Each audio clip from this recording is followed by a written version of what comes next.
একটা জিনিস অবজার্ভ করলে দেখবেন যে একই পরিবারে বেড়ে ওঠা দুটো ছেলের মধ্যে ব্যবহার চিন্তাধারা সম্পূর্ণ আলাদা।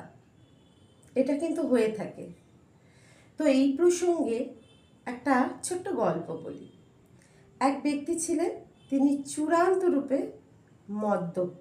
রোজ তিনি রাতে মদ খেয়ে বাড়িতে আসতেন নেশা করে এবং স্ত্রীর ওপর প্রচুর ধরনের অত্যাচার করতেন, বাচ্চাগুলোকে মারতেন। দিনের পর দিন এই ঘটনা ঘটেই গেছে। বেশি হলে ওনার স্ত্রী চলে যেতেন বাপের বাড়িতে, কিছুদিন থাকতেন, আবার উনি আসতেন। কারণ আমাদের জীবনে কখনোই আমরা একটা বিবাহিত সম্পর্ককে ভেঙে দিতে চাই না। তো এইভাবেই দুটো বাচ্চা আস্তে আস্তে বড় হয়েছে। যখন বড় হলো, বড় ছেলেটি ঠিক প্রচুর মদ খেত, প্রচুর নেশা করত এবং তার স্ত্রী সন্তানের ওপর প্রচুর পরিমাণে অত্যাচার করত। আর যে ছোট ছেলেটি, সেই ছোট ছেলেটি কিন্তু প্রথমে ছোট একটা বিজনেস করত। আস্তে আস্তে সেখান থেকে পুঁজি করে সে একটা বিশাল বড় বিজনেস করে। তার বাড়ি আছে, গাড়ি আছে, সন্তানরাও ভালো স্কুলে পড়ে, প্রতিষ্ঠিত। তো একজন লোক গিয়ে তার বড় ছেলেকে জিজ্ঞেস করলো, আচ্ছা তোমরা তো দুই ভাই, তাহলে তোমার এই অবস্থা, তোমার ভাইয়ের এই অবস্থা কেন? এটা তো জানেন তো, পাড়া প্রতিবেশীর অনেক ব্যাপার থাকে। তখন বড় ছেলেটি উত্তর দিয়েছিল, আমি আমার বাবাকে রোজ দেখতাম, মাথার ওপর মেয়েদের চড়তে দিতেন না উনি, আমিও চড়তে দিই না। আমার ডিসিশন শেষ ডিসিশন, এবং আমি যেটা বলি সেই অনুযায়ী সব কাজ হয়, এবং আমার কথাই শেষ কথা। আমার বউ সব কিছুতে কোনো কথা বলতে আসে না, এবং আমি আমার বাবাকে যা দেখেছি আমি সেটাই শিখেছি।